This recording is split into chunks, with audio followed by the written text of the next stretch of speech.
कर्मचारियों के लिए राजस्थान की सरकार के तर्ज पे और हमारे हिमाचल प्रदेश की सरकार की तर्ज पे कर्मचारियों को ओल्ड पेंशन स्कीम लागू करके देंगे। दिल्ली के 3 तरफ बसा हरियाणा आज बेरोजगारी दर में नंबर 1, और ये हम नहीं बता रहे, ये भी भाजपा की केंद्र की सरकार बता रही है। इस रीजनल सेंटर की बात हो, जिस रीजनल सेंटर को आने वाले समय में आपके आशीर्वाद से आप मौका मिलेगा तो उसको भी वहां पे भी यूनिवर्सिटी बनवाने का काम करेंगे। हिमाचल और कर्नाटक तो झांकी है, हरियाणा में खट्टर साहब को पूरी पिक्चर दिखाना बाकी है। ठीक बात है ना? एक कहता था 75 पार, दूसरा कहता था बीजेपी वाला जमना पार। इलेक्शन का नतीजा आते दोनों बंदे पक्के यार। अब इंद्रजीत सिंह तो मौसम विज्ञानी है, जब सरकार जाने वाली हो तो इस तरह की बात करने का आदि। टेंडर भी कैंसिल होगा, सोट है यार, बताऊं बोलेंगे तुम बता लो फिर यार। कभी भी मैं किसी बीजेपी की जिले की मीटिंग में नहीं गया। मैं बीजेपी की विचारधारा से कभी खुश नहीं था। मैं राव इंद्रजीत जी, माननीय हमारे गुरुजी हैं राव इंद्रजीत जी, उनके साथ में चला गया। तब मैं व्यक्ति विशेष के साथ था, बीजेपी में नहीं था कभी। हाँ, तो मैंने आपसे बताया कि नदियों के सामने आप मट्टी का डोला नहीं लगा सकते, टूट जाते हैं। तो जो जगदीश जी जो बोल रहे थे वो गलत बोल रहे थे। देखिए, मैंने 2019 में भी ना, मैंने आज तक अरविंद शर्मा जी की शक्ल नहीं देखी। मैंने कांग्रेस की वोट डाली थी पालावास गांव में, जाकर पता करो। पालावास गांव में शर्मा जी जब आए तो मैं उनकी जनसभा में नहीं गया। अब जगदीश जी ने कहा था पीछे, मैंने देखा था, अभी 75,000 से मैंने हरवा दिया। अब वो इतने 75,000 वोट के मालिक फिर MLA बन जाते, फिर वो जरूरत ही कहा थी।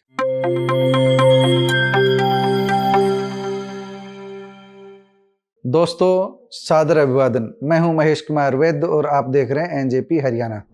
आज बात करते हैं 5 नवंबर को जाटूसाना में हुई दीपेंद्र सिंह हुड्डा की जनसभा की।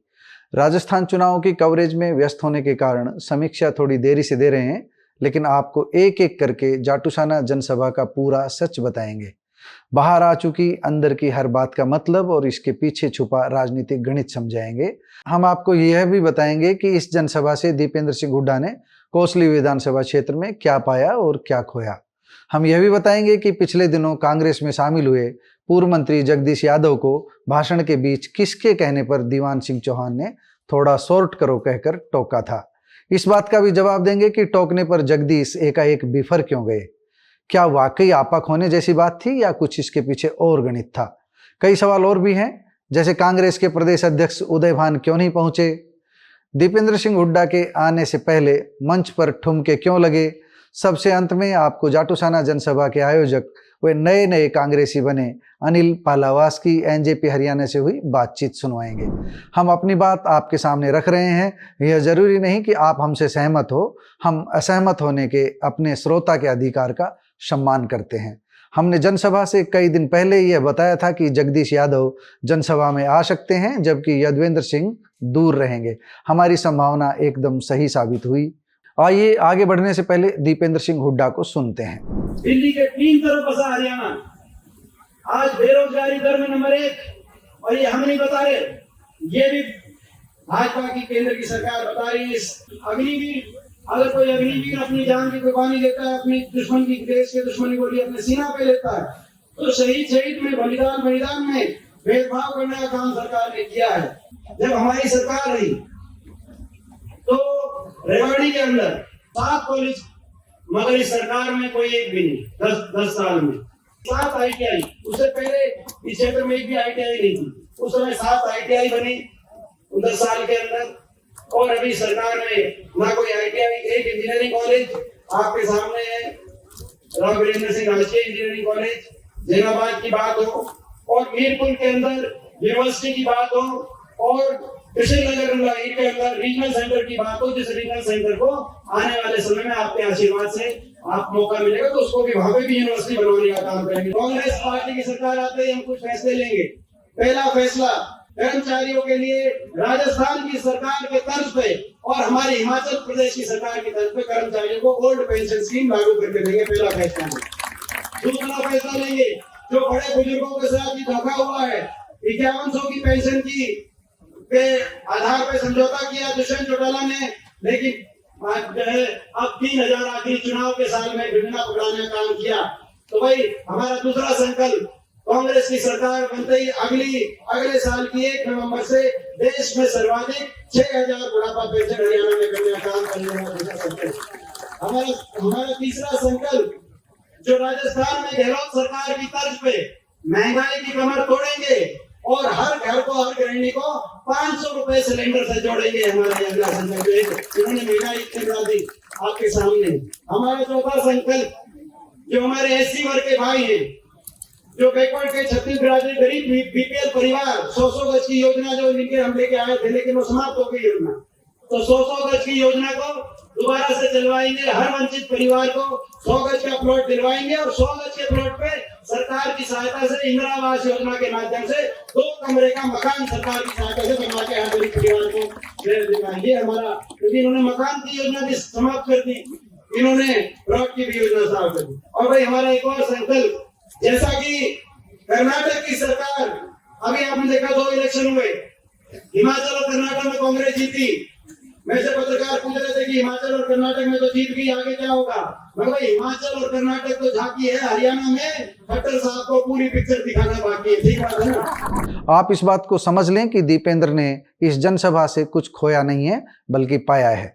भाजपा पर वार भी किया, अपने पिता की सरकार की उपलब्धियां भी बताई और भविष्य के लिए वादे भी किए। ठुमके की बातें करें या खाली कुर्सियां दिखाकर जनसभा की आलोचना करें, यह आपका अधिकार है, लेकिन दीपेंद्र हुड्डा की जनसभा लोकसभा चुनाव में उन्हें थोड़ी बहुत ताकत देने का ही काम करेगी। अधिक संभावना यही है कि लोकसभा चुनाव पहले होंगे, इसलिए विधानसभा की टिकटों की लड़ाई पर अभी माथापच्ची करने का समय ही नहीं आया है। इसलिए दीपेंद्र इस बारे में निश्चिंत हैं। कभी अपने ही गढ़ रहे कौशली में 1 दशक से बैकफुट पर चल रहे दीपेंद्र हुड्डा आज यादव बेल्ट में टिकटार्थियों की संख्या बढ़ाने की स्थिति में तो आ ही गए हैं ना। सभा में मंच के दाईं ओर खाली कुर्सियां इसलिए नजर आई क्योंकि आयोजक ने खुद को कुछ ज्यादा ही बड़ा नेता मान लिया था। अगर टेंट की चौड़ाई में इतना अधिक विस्तार नहीं दिया जाता तो एक वरिष्ठ कार्यकर्ता अपना दम इसी भीड़ से अधिक प्रभावी ढंग से दिखा सकते थे। आयोजक अनिल पालावास के कद के हिसाब से भीड़ ठीक ही कही जाएगी। ठुमका संस्कृति गंभीर नेताओं के मंच से निश्चित रूप से अशोभनीय लगती है, लेकिन दीपेंद्र के आने से पहले यह भूल सुधार ली गई थी। यह सच है कि बड़े से बड़े दिग्गज भी भीड़ के मनोरंजन के लिए रागिनी गायकों के लिए मंच सजाते रहे हैं, लेकिन रागिनी के आयोजन आलोचना का केंद्र नहीं बनते। सवाल तो ठुमका पर उठते हैं। अब बात करते हैं जगदीश यादव की। पूर्व मंत्री यादव को हुड्डा परिवार के खास वफादार वे कांग्रेस के जिला प्रधान रह चुके दीवान सिंह चौहान ने आयोजक अनिल पालावास के कहने पर टोका था। दीपेंद्र हुड्डा के कहने पर टोकने की बात इसलिए चर्चा में चल पड़ी क्योंकि तब अनिल पालावास दीपेंद्र से गुफ्तगू कर रहे थे। किसी को लगा कि दीवान सिंह को बुलाकर दीपेंद्र हुड्डा ने कुछ कहा है, तो किसी को लगा कि अनिल ने दीवान सिंह को कुछ कहा है, क्योंकि मंच से मिले संकेत के बाद ही दीवान सिंह ने जगदीश यादव को टोका था। लेकिन अहम बात यह है कि दीवान सिंह के थोड़ा शॉर्ट करो कहते ही जगदीश यादव आपा क्यों खो गए। पहले जगदीश यादव की बात सुने, उन्होंने टोकने पर क्या कहा था। अब इंद्रजीत सिंह तो मौसम विज्ञानी है, जब सरकार जाने वाली हो तो इस तरह की बात करने का आदि। लेकिन आप देखो आज साल नहीं की बीजेपी में, आज केंद्रीय मंत्री 9 साल से, लेकिन तड़प रहे हैं, कोई पूछता ही नहीं। कभी चौधरी वीरेंद्र सिंह कह रहे हैं कि मैं परेशान हूँ, कभी राव इंद्रजीत सिंह परेशान है। इसलिए साथियों, इस बीजेपी की सरकार ने सबसे बड़ा धोखा किया तो हमारे इलाके के साथ किया। एम्स बनाने की बात 2015 में अनाउंस करके गए थे, मनेठी में एम्स बनेगा, आज तक तो उसमें एक ईंट भी नहीं लगी। टेंडर भी कैंसिल होगा। सोटी है यार, बताऊं को नहीं, तुम बता लो फिर यार। हाँ, एम्स बनाने की जो बात थी, आप देख लो एक ईंट नहीं लगी है। जगदीश यादव ने टोकने पर कहा, सोर्टी है यार, बताऊं कौन आके, तुम बता लो फिर। जगदीश इसलिए बिफर गए क्योंकि वह उस समय अपने राजनीतिक विरोधी व केंद्रीय मंत्री राव इंद्रजीत सिंह पर तीखे कटाक्ष करने में लगे हुए थे। उन्हें मौसम विज्ञानी बता रहे थे और उनके दल बदल पर उंगली उठा रहे थे, लेकिन वह ये भूल गए कि भीड़ में एक वर्ग उनकी बात पर भी हंस रहा है। ऐसा इसलिए कह रहा हूं क्योंकि दल बदलने के मामले में जगदीश का ट्रैक रिकॉर्ड राव इंद्रजीत से बढ़कर ही है। किसी ने टिप्पणी की, जिनके घर शीशे के हों वह दूसरों पर पत्थर नहीं फेंकते, लेकिन जगदीश की राजनीति ही राव विरोध की है। उन्होंने मंच से राव पर निशाना साधकर अपना काम ईमानदारी से पूरा कर लिया। वह तब तक नहीं हटे जब तक कि भाजपा और राव इंद्रजीत सिंह पर मन का गुबार नहीं निकाल लिया। जगदीश चाहते तो आपा खोने की जरूरत थी नहीं, वे तसल्ली से भी इतना कह सकते थे कि हाँ, अभी 2 मिनट में बात खत्म करता हूँ, लेकिन उन्हें भी शायद यही लगा कि मंच पर बैठे कुछ लोग राव इंद्रजीत सिंह की बुराई सुनने के लिए तैयार नहीं हैं। इस बात में सच्चाई भी थी, क्योंकि अनिल पालावास कांग्रेसी बनने से पहले राव इंद्रजीत सिंह के वफादार रहे हैं। यदुवेंद्र सिंह के लिए भी दुविधा की स्थिति बन गई है। अपने ही परिवार को कोसने वाले जगदीश के साथ वह सहज हो भी कैसे सकते हैं। भतीजे अर्जुन राव के निधन के अलावा जाटूसाना की सभा से यदुवेंद्र सिंह के दूर रहने का एक बड़ा कारण यह भी था। अब बात करते हैं कांग्रेस के प्रदेश अध्यक्ष उदय भान की। हमारा मानना है कि अभी अनिल पालावास को लोकसभा चुनाव में दीपेंद्र सिंह हुड्डा के लिए खुद को साबित करना होगा। परीक्षा में पास हुए तो फिर राजनीति में आगे बढ़ने के रास्ते भी अपने आप खुल जाएंगे। फिर उदय भान को लेकर खुद दीपेंद्र सिंह हुड्डा ही आ जाएंगे। अभी तो जगदीश यादव व यदुवेंद्र सिंह जैसे कई पुराने खिलाड़ी भारी पड़ रहे हैं। NSUI के अविनाश यादव जैसे युवा भी उसी पथ पर आगे बढ़ रहे हैं जिस पथ पर अनिल पालावास। इस रेस में बाजी वही मारेगा जो लोकसभा चुनाव में चमत्कार दिखाएगा। भाजपा कोसली में पहले से कमजोर तो हुई है, लेकिन अभी भी कांग्रेस से भारी है। दीपेंद्र ने कोसली होकर चंडीगढ़ जाने वाली कांग्रेस की बस बीच मैदान में खड़ी कर दी है। इस बस तक पहुंचने के लिए एक रेस होगी। इस रेस में जो जीतेगा वही टिकट की बाजी मारेगा। अभी तो दीपेंद्र हुड्डा का केवल और केवल एक ही संदेश है, मिलकर लड़ो और लोकसभा चुनाव जीतो। आइए अब सुनते हैं अनिल पालावास से खास बातचीत। नमस्कार, स्वागत है आपका। मैं हूं शैली शर्मा और आप देख रहे हैं एनजेपी हरियाणा। अनिल जी, सबसे पहले आपका हमारे स्टूडियो में स्वागत है, बहुत बहुत अभिनंदन है। आपके दर्शकों का मेरी तरफ से हाथ जोड़ के नमस्कार। धन्यवाद। आपसे सीधा जाटूसाना जनसभा की बात करते हैं। जाटूसाना जनसभा को लेकर आप कितना कामयाब मानते हैं? कैसी जनसभा रही? मैं आपको बता दूं, बहन जी की जाटूसाना की जो जनसभा थी ये कार्यकर्ता का सम्मेलन था, जनसभा में तब्दील हुआ और एक सफल जिसे आप कहते हैं वो कार्यक्रम था। जबकि ये कार्यक्रम 4 तारीख का रखा गया था। 2 दिन पहले दीपेंद्र जी को राजस्थान चुनाव में जाना पड़ गया, उन्होंने मेरे को कॉल करा। 2 दिन में हमने डेट चेंज करी और उसी दिन टोहाना के अंदर सरपंचों की मीटिंग थी। हमारे बहुत से साथी सरपंच दोस्त थे, वहाँ चले गए। उसके बावजूद बिल्कुल इतना सफल कार्यक्रम, बहुत अच्छा कार्यक्रम। आपको बहुत बहुत बधाइयाँ। थैंक यू, बहुत बहुत धन्यवाद। आप जनसभा की बात करते हैं। आप पहले बीजेपी में थे, उसके बाद आप कांग्रेस में आए। इसके पीछे क्या वजह मानते हैं? विचारधारा या फिर बीजेपी से टिकट मिलने की उम्मीद नहीं थी या कोई और वजह है? मैं बीजेपी की व्यापार प्रकोष्ठ की राष्ट्रीय कार्यकारिणी का सदस्य भी रहा हूँ, व्यापार प्रकोष्ठ का भाजपा प्रदेश का सह संयोजक रहा हूँ, लेकिन और किसान मोर्चा में रहा हूँ। कभी भी मैं किसी बीजेपी की जिले की मीटिंग में नहीं गया। मैं बीजेपी की विचारधारा से कभी खुश नहीं था। मैं राव इंद्रजीत जी, माननीय हमारे गुरु जी हैं राव इंद्र जी, उनके साथ में चला गया। तब मैं व्यक्ति विशेष के साथ था, बीजेपी में नहीं था कभी। जाटूसाना की जनसभा में आपने किन किन को बुलाया था? यदुवेंद्र सिंह और जगदीश यादव को आप निमंत्रण देने गए थे? नहीं, मैंने निमंत्रण नहीं दिया, मैंने फोन करके उनको बताया था, सभी नेताओं को बताया था, हम सब इकट्ठे होकर गए। क्या इसके लिए आपके पार्टी के प्रमुख ने आपको कहा था? ऊपर से आदेश था दीपेंद्र जी का, सबको बुलाना। मैं भी चाहता था सब आए। चलिए, जब मंच पर जगदीश यादव का भाषण चल रहा था तो आपने दीवान सिंह चौहान को रोकने के लिए, टोकने के लिए, भाषण समाप्त करने के लिए कहा था। भाषण समाप्त करने के लिए नहीं कहा था। आप नदियों के सामने डोला नहीं बांध सकते, उस पर विराम लगाने के लिए कहा था। दीवान सिंह चौहान जी को आपने कहा था, तो आप... हाँ, तो मैंने आपसे बताया कि नदियों के सामने आप मट्टी का डोला नहीं लगा सकते, टूट जाते। तो जो जगदीश जी जो बोल रहे थे वो गलत बोल रहे थे। आपने चुनाव लड़ना है लोकसभा का, ये आप भी जानते हैं, हम भी जानते हैं। राव इंद्र जी का अच्छे इंसान, वो लीडर है, उनके साथ राव इंद्रजीत सिंह के साथ आपका अभी भी लगाव है क्या? हाँ, मेरा व्यक्ति भाई। क्या इसी कारण से आपने जगदीश यादव को रोका था? नहीं, मैंने आपको बताया कि राव इंद्र जी का अच्छे इंसान है। हाँ। और आप उनके क्षेत्र से चुनाव लड़ना चाहते हो लोकसभा का, और कुछ ऐसा आप उनके बारे में ना बोले, ये कहना पड़ा। और क्या, आपने अपनी जनसभा में युवाओं को परेशान करने का आरोप लगाया था, इसके पीछे क्या वजह थी? क्या प्रशासनिक मशीनरी युवाओं को किस वजह से परेशान 3 दिन से युवाओं को पुलिस के जरिए या समाज के कुछ शरारती तत्व कह सकते हैं, उनके जरिए युवाओं को परेशान बरगलाया जा रहा था कि आप वहाँ मत जाओ, आप पे कोई भी किस तरह का आरोप लग सकता है, इस तरह का, तो इसलिए प्रशासन हमने उनको चेताया था। अच्छा, आपने अभी बताया कि आप कांग्रेसी विचारधारा में शामिल हो चुके हैं, आप कांग्रेसी विचारधारा को मानते हैं।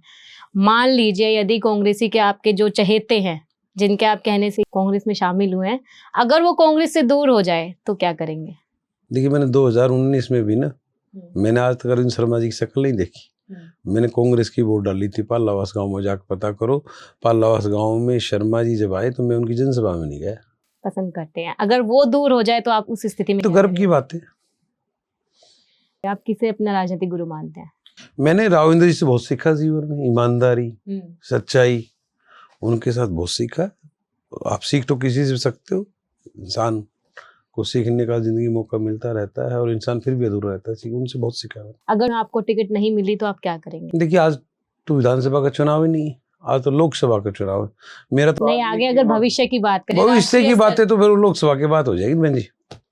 आप राजनीति में आकर क्या कुछ करना चाहते हैं? हमारे यहाँ कोसली हल्का शुरू से पिछड़ेपन में बहुत ज्यादा है। एक भी इंडस्ट्रीज नहीं। मैंने पहले भी सरकार से दरखास्त की थी कि भाई यहाँ पे एक अच्छा IDC लगाई जाए ताकि लोगों को रोजगार मिल सके। खारी पानी है हमारे इलाके में, पानी के पीने की बड़ी समस्या है। गाँव में पानी का निकास नहीं है, झोड़ों में, वो गाँव के बीच में झोड़ आ गए, उसके कारण से गंदगी का काम है। और लिंक रास्ते मैं शुरू से मांग कर रहा हूँ, सरकार से कर रहा हूँ। सरकार में होते हुए मैंने रैलियों में मांग उठाई है, CM साहब के सामने, खट्टर साहब के सामने, लेकिन इनके कान पे तो जू रेंगती नहीं। एक भी लिंक रास्ते, क्योंकि पालावास एक तो तहसील है और एक बड़ा बाजार है, और उनके जो लिंक रास्ते हैं रतनतल से पालावास, हांसावास से पालावास, कतोपरी से पालावास, जाटूसाना से कतोपरी होते पालावास, ये सब कच्चे हैं। गुरावड़ा पालावास में गर्ल कॉलेज है। अब किसी को तहसील से काम से आना पड़ता है, बाजार के काम से आना पड़ता है, सबको 10-10 किलोमीटर पे आगे से सड़क से घूम के आना पड़ता है। हमारी बेटियां बहुत परेशान होती है। हमारा पहला मकसद यही है, कांग्रेस सरकार बढ़े। आपकी जगदीश यादव जी से क्या नाराजगी रहती है? जगदीश यादव जी 96 में एक बार चुनाव जीते हैं, बाकी वो 6 चुनाव हारे हैं। जगदीश यादव जी को 96 में एक तो बंसीलाल की दारूबंदी की लहर थी और मैंने सपोर्ट किया था। पूछ लेना आप उनसे, कभी मिले तो, बहुत ज्यादा। तो वो दरअसल 35-1 का जो मामला था उसमें भी इनरोलमेंट थे, तो लोग तो उनसे नाराज हैं ही, और वो बड़े छोटे गांव से आते हैं। 800 वोट मेरे गुरावड़ा और पालावास में, आपको बता दूं बहन जी, 12,000 तो वोट है। हाँ, इसलिए लोग मेरे साथ हैं, मैं लोगों के बीच में रहता हूँ। मैंने अब तक करीबन 1273 बच्चे ITI के इंडस्ट्री एरिया में कोसली विधानसभा के जॉब लगवाए। कभी किसी से पानी नहीं पिया, अपनी गाड़ी में बैठा के ले जाता हूँ। नाराजगी नहीं है, विचारधाराओं की बात है। अब तो कांग्रेस में आ गए भाई। जब लोकसभा का चुनाव था तो वो जो 35-1 का नारा चल रहा था उसमें शामिल वो भी थे। हालांकि उसमें एक मोदी जी का बहुत बड़ी लहर थी, कई से कारण थे, राव साहब भी चले गए थे, कई से कारण थे। अब जगदीश जी ने कहा था पीछे, मैंने देखा था, अभी 75,000 से मैंने हरवा दिया। अब वो इतने 75,000 वोट के मालिक फिर MLA बन जाते, फिर वो जरूरत ही कहा थी।